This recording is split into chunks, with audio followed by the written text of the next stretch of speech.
அர்த்தமுள்ள இந்து மதம். கவிஞர் கண்ணதாசனின் தத்துவ படைப்பு. அத்தியாயம் 8. ஆணவம். நம்மிடம் ஏதுமில்லை என்று நினைப்பது ஞானம். நம்மைத் தவிர ஏதுமில்லை என நினைப்பது ஆணவம். ஞானம் பணிந்து பணிந்து வெற்றிமேல் வெற்றியாகப் பெறுகிறது. ஆணவம் நிமிர்ந்து நின்று அடி வாங்குகிறது. நமது புராண இதிகாசங்களில் ஆணவத்தால் அழிந்தவர்களை சித்தரிக்காதது மிகவும் குறைவு.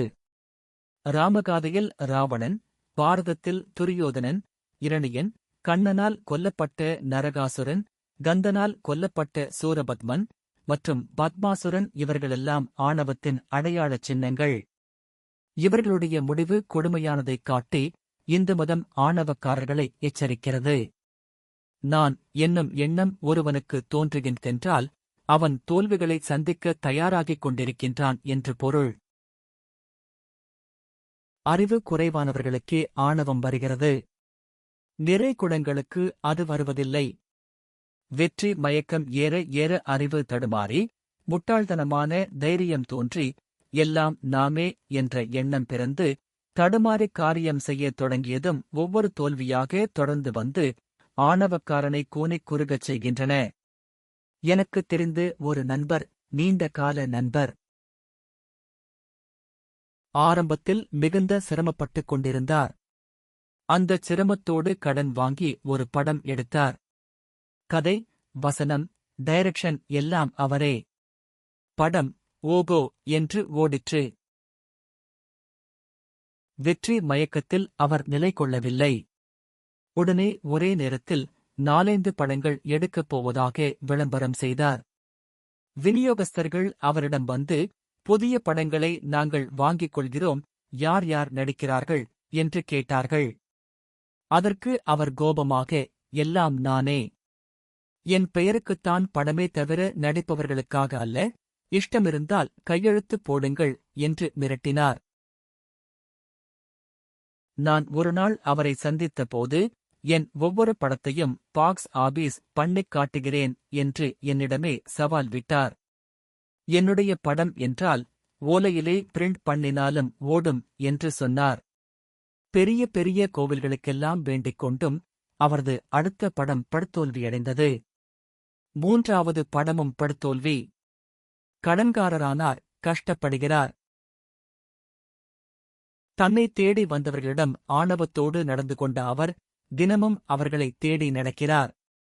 இன்னொருவர், அவரும் கதை வசனம் எழுதி டைரக்ஷன் செய்கிறவர். அவர் விழித்துக் கொண்டிருக்கிற நேரத்தில் பெரும்பகுதி தன்னைப் பற்றியே பேசிக் கொண்டிருப்பார்.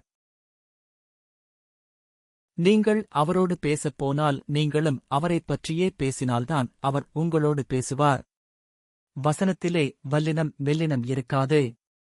ஆனால் குருட்டுத்தனமாக வந்த வெற்றி அவரை குருடனாகவே ஆக்கிவிட்டது.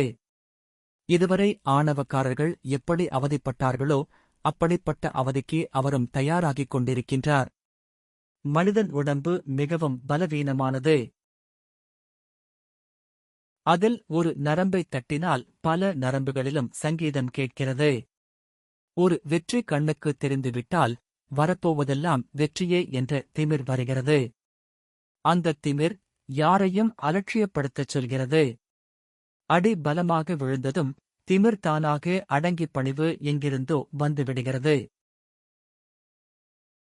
ஒரு சபைக்கு நான் போயிருந்தேன். பெரிய பெரிய அறிஞரெல்லாம் வந்திருந்தார்கள். அவர்களையெல்லாம் சாதாரணமாக நினைத்து ஓர் அரைகுறை படிப்பாளி ஆணவத்தோடு பேசிக்கொண்டு இருந்தார். அவரது ஆணவத்தை பார்த்து அவர் பேசியதிலிருந்த தவறுகளைக் கூட யாரும் திருத்தவில்லை. ஒவ்வொரு வரியையும் முடிக்கும்போது, எப்படி நான் சொல்வது என்று கேட்டுக்கொண்டே இருந்தார். நான் ஆத்திரம் தாங்காமல், ஒரு குழந்தை எப்படிச் சொல்லுமோ அப்படியே சொல்கிறீர்கள் என்றேன். தெளிவில்லாதவன், விவேகமற்றவன் என்பதை நயமாகவும் நளினமாகவும் சொன்னேன். சில கவியரங்கங்களிலும் இந்த அனுபவம் எனக்கு கிடைத்திருக்கிறது. இலக்கண மரபோ இலக்கியச் சுவையோ தெரியாத சிலரும் அந்த அரங்கங்களில் தோன்றிவிடுவார்கள். என்னை தாக்கிவிட்டால் தாங்கள் பெரிய கவிஞர்கள் என்ற எண்ணத்தில் அசிங்கமாக தாக்குவார்கள். நான் அடக்கத்தோடும் பயத்தோடும் உட்கார்ந்திருப்பேன். திரும்ப அவர்களை தாக்க மாட்டேன். காரணம், கிருபானந்த வாரியார் சொன்ன ஒரு கதை. கோயில் யானை ஒன்று நன்றாக குளித்துவிட்டு நெற்றியில் பட்டை தீட்டிக் கொண்டு சுத்தமாக வந்து கொண்டிருந்ததாம். ஓர் ஒடுக்கமான பாலத்தில் அது வரும்போது எதிரே சேற்றில் குளித்துவிட்டு ஒரு பன்றி வாலை ஆட்டிக்கொண்டே வந்ததாம். யானை ஓர் ஓரத்தில் ஒதுங்கி நின்று அதற்கு வழிவிட்டதாம். அந்தப் பன்றி எதிரே இருந்த இன்னொரு பன்றியிடம், பார்த்தாயா, அந்த யானை என்னைக் கண்டு பயந்துவிட்டது என்று சொல்லிச் சிரித்ததாம். அந்த யானையைப் பார்த்து இன்னொரு யானை, அப்படியா, நீ பயந்துவிட்டாயா என்று கேட்டதாம். அதற்குக் கோயில் யானை கீழ்க்கண்டவாறு பதில் சொன்னதாம்.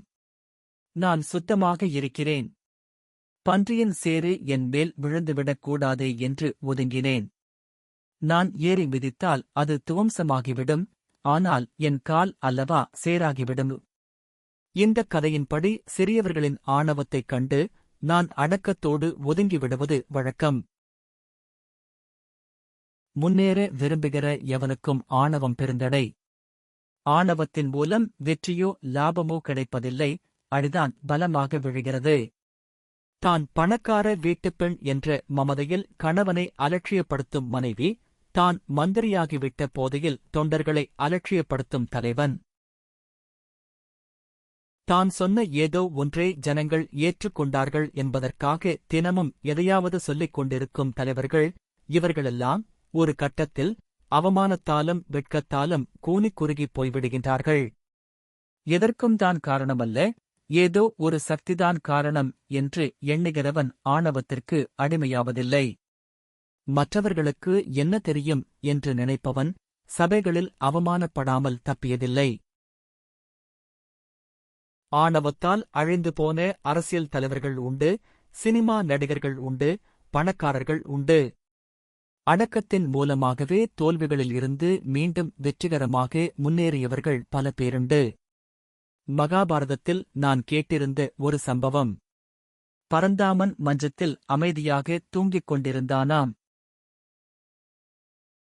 துரியோதனனும் அர்ச்சுனனும் அவனிடம் உதவி கேட்கப் போனார்களாம். துரியோதனன் பரந்தாமனின் தலைமாட்டருகே அமர்ந்தானாம். அர்ச்சுனன் காலடியில் அமர்ந்தானாம். காலடியில் அமர்ந்திருந்ததால் விழித்ததும் முதலில் அவனையே பார்த்த பரந்தாமன், என் உதவி உனக்குத்தான் என்று கூறிவிட்டானாம். ஆணவம் தலைமாட்டில் அமர்ந்தது, அடக்கம் காலடியில் அமர்ந்தது. அடக்கத்துக்கு உதவி கிடைத்தது. பாரதப் போரில் ஆணவம் தோற்றது.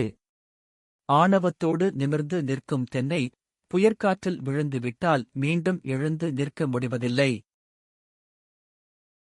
நாணலோ பணிந்து வளைந்து எந்தக் காற்றிலும் தப்பிவிடுகிறது. எல்லார்க்கும் நன்றாம் பணிதல் என்றான் வள்ளுவன். அடக்கம் அமருள் உய்க்கும் என்றவனும் அவனே. 4 வரி ஒழுங்காக எழுதுவதற்கு முன்னால் கம்பன் என்னிடம் பிச்சை எடுக்க வேண்டும் என்று பேசுகிறவர்கள் உண்டு. ஆனால் கம்பனுக்கு அந்த ஆணவம் வந்ததில்லை. அதனால்தான் காலங்களுக்கும் நிலைக்கக்கூடிய காவியத்தை அவனால் எழுத முடிந்தது.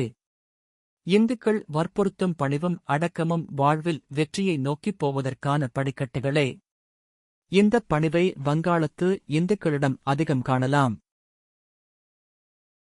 தன்னைவிட வயதில் மூத்தவரைச் சந்தித்தால் எந்தப் பேரறிஞனும் அவர்கள் காலைத் தொட்டுக் கும்பிடுகிறான்.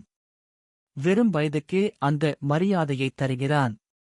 என்னுடைய விழா ஒன்றில் ஒரு பெருந்தலைவரின் காலைத் தொட்டு வணங்கியது பற்றி என்னை சிலர் கோபித்தார்கள். நான் சொன்னேன், அந்தக் கால்கள் தேசத்துக்காக சத்தியாகிரகம் செய்யப் போன கால்கள். சிறைச்சாலையில் பல்லாண்டு உலாவிய கால்கள். என்னுடைய கால்களுக்கு அந்தப் பாக்கியம் இல்லாததால் கைகளாவது அந்தப் பாக்கியத்தைப் பெறட்டுமே. சில சபைகளில் என்னை உட்கார வைத்துக் கொண்டே என்னை புகழ்வார்கள். எனக்கு சர்வாங்கமும் ஒடுங்கிவிடும். நாம் என்ன எழுதிவிட்டோம், என்ன செய்துவிட்டோம் என்ற எண்ணமே தோன்றும். இப்படி புகழ்கிறார்களே என்ற பயம் தோன்றும். ஆண்டவன் என் தலையில் ஆணவத்தை உட்கார வைத்து என்னை அவமானப்படுத்தியதில்லை. அடக்கத்தில் இருக்கும் சுகம் ஆணவத்தில் இல்லை. ஆணவத்தின் வெற்றி ஆரவாரங்களையும் அவற்றின் வீழ்ச்சியையும் இந்துக்களின் புராணங்களிலும் இதிகாசங்களிலும் படியுங்கள். கீதையில் கண்ணன் சொல்லும் ஸ்வதர்மங்களில் அடக்கமும் ஒன்று என்பதையும் அறியுங்கள். குருட்டுத்தனமாக ஏதேனும் வெற்றியோ பதவியோ கிடைத்துவிட்டால் அதை வைத்துக்கொண்டு ஞானிகளையும் பெரியவர்களையும் அவமதிக்காதீர்கள். அடங்கி வாழ்ந்தால் ஆயுள் காலம் முழுவதும் ஓங்கி வாழலாம் என்பதே இந்து மதத்தின் சாரம். சுபம். அடுத்த அத்தியாயத்தில் சந்திப்போம்.